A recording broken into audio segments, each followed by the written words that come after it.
I kind of have an interesting angle at that, because I did a franchise that was not successful as far as a franchisor. Oddly enough, I sold it, and it just closed down this week. So under new ownership.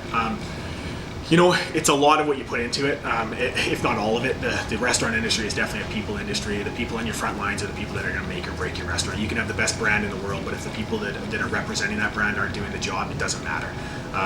So I guess to answer your question, though, I did the one-off after I did the franchise that was not a great run franchise or side of it anyway. Franchisees, there's still a few successful ones within that brand. That was the Mongolian Grill, and so I went into the sports bar by myself, and sorry, not by myself, but with Shane anyway, and without a franchisor. And you know, we learned a lot: menu development, all the extra things, the marketing things. Having people that have done it before, again, people that you could ask questions and grow from, possibly. You know, they didn't exist there. So we did okay. We made some money, and we sold a restaurant at a profit. So to look back and say that it was a mistake, it wasn't. Then I got involved with Browns, which is 60 stores strong. It was 7 when I started, so it was, again, still very much a startup, as much as you want to think that it's it's a franchise. But the experience behind Browns was a lot more extensive. The people running it had been in the business for 20, 30, 40 years. So that was the big difference. I think you get what you pay for. Anything in life.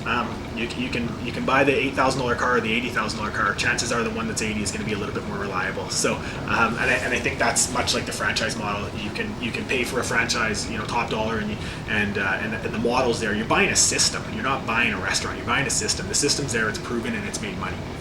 If it's not proven, it's made money. We shouldn't have bought it. So I think that's the big difference. The money that we spend in franchise fees and whatnot, we would have spent in menu development and hiring people and getting to that next level. If one restaurant's where you want to land, and that's home for you, that's it. You probably do a pretty good job at it, just being in there and dedicating your life to it and doing it by yourself.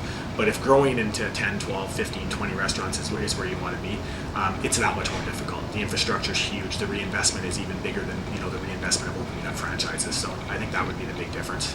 Okay, so I guess key pieces of advice for someone that's looking at maybe buying into a franchise would be ask a lot of questions. I think a lot, yeah, absolutely. I think a lot of franchises are designed around the franchisor getting rich, and I think those will be the cheap ones. Quick service restaurants. McDonald's is obviously a lot more than a Subway, but the dollar amount that you can earn is a lot more. So risk versus reward, and I think that what's your best case scenario, what's your worst case scenario? Can you make it at the end of the day? And again, if one quick service restaurant's what you're looking for, and that's your goal at the end of the day, it might be the answer. But if it's more, then I think that's what you got to take away from it.